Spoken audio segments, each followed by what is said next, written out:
Hello everyone, thank you for coming. Today my team, Gabriella, Colson, and myself will be discussing how your investment can best be utilized to combat world hunger.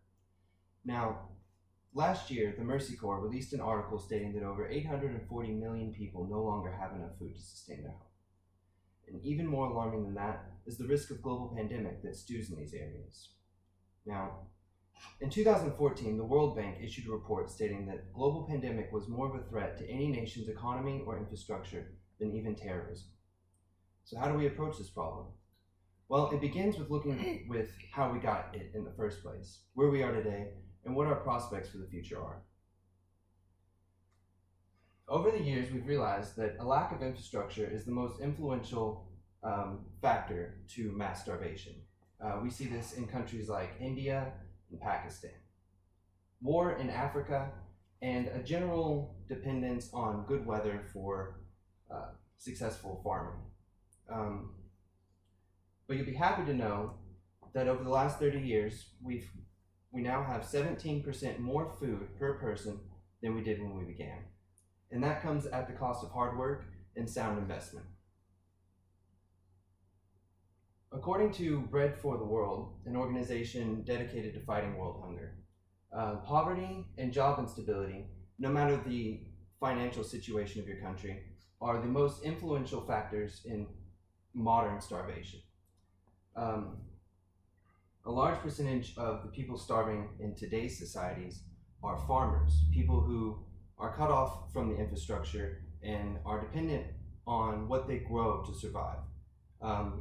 Due to climate change and different influential environmental factors, sometimes they don't have the food. They're not able to grow the food that they need to survive. And that's when poverty comes into play. They're also not able to purchase the food that they can no longer grow. Ultimately, the consequences for inaction are dire. If we do nothing, we see the world starving grow to 9 billion by 2050. Impoverished societies will harbor disease and risk of pandemic. The situation calls for an overhaul of global infrastructure. We must connect people to food sources and enable that food to be better kept, preserved, and marketed. With your support, we can cut the economic drain of food waste, improve the global risk of pandemic, and enable a happier and more secure future for all of mankind. Now, please welcome our next speaker, my teammate Gabriella. She'll be speaking about Actions Against Hunger, another charity that's part of our plan in reverting this issue.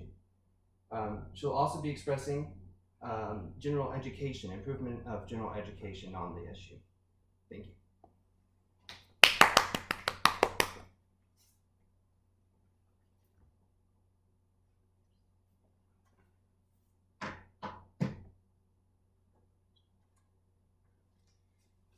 In summation, my team and I are fully confident that with your support and investment, our strategy for improving world hunger will have a profound effect on the overall well-being of our planet and our species. However, if no action is taken, the problem will only get worse, and we will end up leaving our children to suffer the consequences of that inaction. So please, help us in ending the suffering of millions of people across the planet. Thank you.